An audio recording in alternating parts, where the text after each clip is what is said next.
ಭಗವದ್ಭಕ್ತರೇ, ಶ್ರೀ ಮಧ್ವಾಚಾರ್ಯರ ಮಹಿಮೆಗೆ ಎಣೆಯುಂಟೆ. ಬಾಲ್ಯದಲ್ಲಿ ವಾಸುದೇವರಾಗಿ ಅವರು ಪ್ರಕಟಿಸಿದ ಇನ್ನೊಂದು ಮಹಿಮೆಯತ್ತ ನಾವು ಸಾಗೋಣ. ಪೂಜೆ, ವ್ರತ, ನಿಯಮ ಅನುಷ್ಠಾನದಲ್ಲಿ ನಿರತರಾಗಿದ್ದ ಶ್ರೀ ಮಧ್ವಾಚಾರ್ಯರ ತಂದೆ ಶ್ರೀ ಮಧ್ಯಗೆ ಭಟ್ಟರು ಸದಾ ಶ್ರೀ ಪರಶುರಾಮ ದೇವರು ಸೃಷ್ಟಿಸಿದ 4 ತೀರ್ಥಗಳಲ್ಲಿ ಸ್ನಾನ ಮಾಡಿದ ನಂತರವೇ ಪೂಜೆಗೆ ತೆರಳುತ್ತಿದ್ದರು.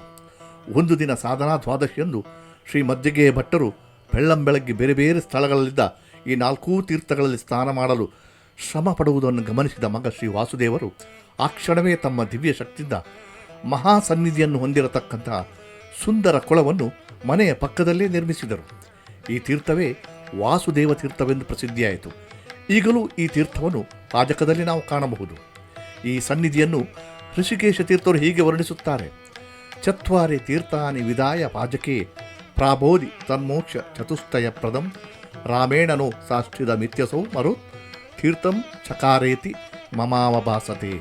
ಶ್ರೀ ಪರಶುರಾಮ ದೇವರು ಸೃಷ್ಟಿಸಿದ ಪರಮ ಪವಿತ್ರ 4 ತೀರ್ಥಗಳು 4 ವಿಧವಾದ ಮೋಕ್ಷಗಳನ್ನು ನೀಡಿದರೆ, ಶ್ರೀ ವಾಯುದೇವರು ನಿರ್ಮಿಸಿದ ಈ ತೀರ್ಥವು ಸರ್ವಾಂಗ ಸಾಯುಜ್ಯ ಎಂಬ ಮೋಕ್ಷ ವಿಶೇಷವನ್ನು ಕರುಣಿಸಲು ನಿರ್ಮಿಸಿರಬೇಕು ಎಂದು ಋಷಿಕೇಶ ತೀರ್ಥರು ಹೃದಯಂಗಮವಾಗಿ ತೀರ್ಥವನ್ನು ವರ್ಣಿಸುತ್ತಾರೆ.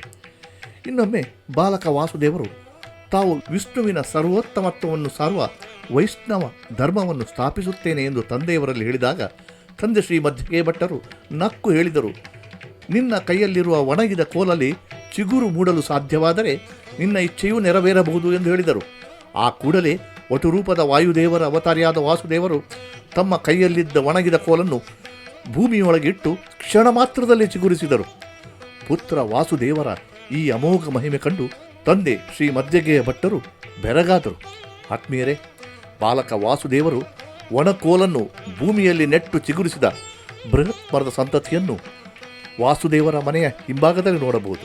ಭಗವದ್ಭಕ್ತರೇ, ಮಧ್ವರ ಮಹಿಮೆಯ ಪುಣ್ಯಕ್ಷೇತ್ರದಲ್ಲಿ ಇಂತಹ ಅನೇಕ ಪವಾಡಗಳನ್ನು, ಮಹಿಮೆಗಳನ್ನು ನಾವು ಕಾಣಬಹುದು. ಪುಣ್ಯಕ್ಷೇತ್ರ ಪಾಜಕ ದರ್ಶನ ಮಾಡಿ ಪಾವನರಾಗಿರಿ. ಪ್ರೀತೋಸ್ತು ಕೃಷ್ಣ ಪ್ರಭು.